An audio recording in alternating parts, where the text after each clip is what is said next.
Hi friend, आज के আপনাদেরকে আবারও দেখাতে চলেছি ছাদ কাটিং কীভাবে করা হয়। 6 ইঞ্চি মোটা স্ল্যাব, সেই স্ল্যাবটা কোনো রকম ভাইব্রেশন বাদিয়ে আমরা ব্লেড মেশিন দিয়ে কাটিং করছি। অনেক ভাইরা ছাদের কিছু অংশ ভাঙতে চাইছে, ব্রেকার মেশিন দিয়ে ভেঙে দিচ্ছে, অনেকে ড্যামেজ হয়ে যাচ্ছে।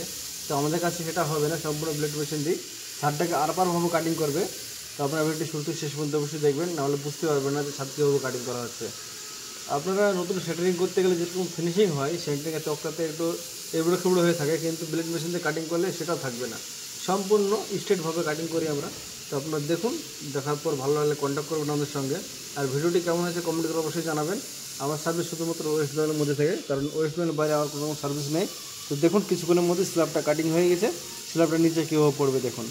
স্ল্যাবটা নিচে ফেলার আগে আমরা দুটো সিমেন্টের বস্তা রেখেছি, সিমেন্টের বস্তাগুলো ড্যামেজ আছে। তো আমরা উপরে লাড়াগুলো আছে, কারণ উপরে স্ল্যাবগুলো কাটিং করছি, উপরে লাড়াগুলো পড়ে আছে।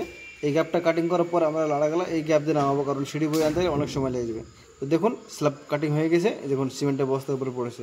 তো ভিডিওটি ভালো লাগলে লাইক কমেন্ট শেয়ার অবশ্যই করবেন, এবং আপনাদের কন্ট্যাক্ট করার প্রয়োজন থাকলে শুধুমাত্র ওয়েস্ট বেঙ্গলের মধ্যে থেকে কন্ট্যাক্ট করবেন।